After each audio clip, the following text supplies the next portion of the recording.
Happy Halloween mga idol! Ito pang gulat natin ngayon. Opisyal na bang sabihin na mas magaling at may future pa si AJ Edo kay Kai Soto ngayon? At Kaiju, aksidenteng na jowa reveal sa live television?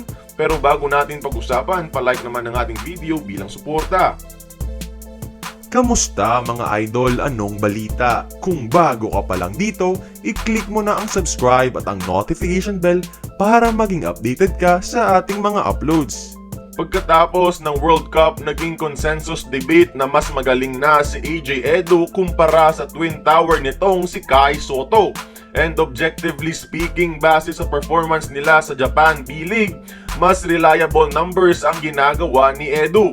Sa current season with Toyama, may average lang naman si Edo na 14.6 points, 9.2 rebounds, 1.4 assists, with 18.7 efficiency in 32 minutes per game.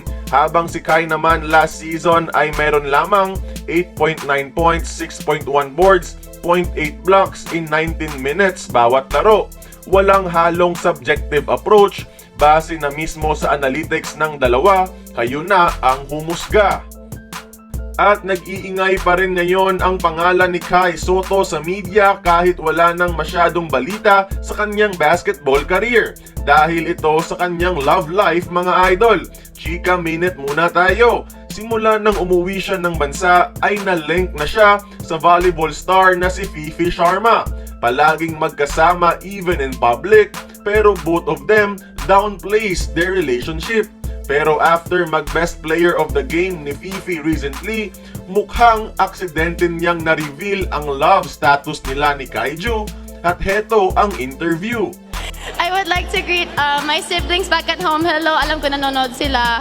To my mom and dad who always watches me live, and to my special friend. So, binati ang special friend sa Japan?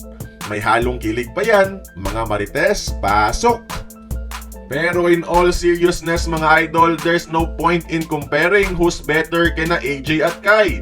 It's just a healthy debate and competition. Both of them are the future of Philippine basketball at parehong may promising potential. Mas maganda kapag sabay silang mag-shine and hopefully sabay mag-NBA kung pala rin. At kung ang special friendship na ito ay maging inspirasyon pa ni Kai Soto to better his game, then let's support them. Kaya kayo mga idol, healthy question, tingin nyo, makita kaya natin si Kai at Edo mag-face off in top-rated leagues? Join the conversation, magkomento lamang sa ibaba. Kung nagustuhan mo ang ating video, please like, share, and subscribe.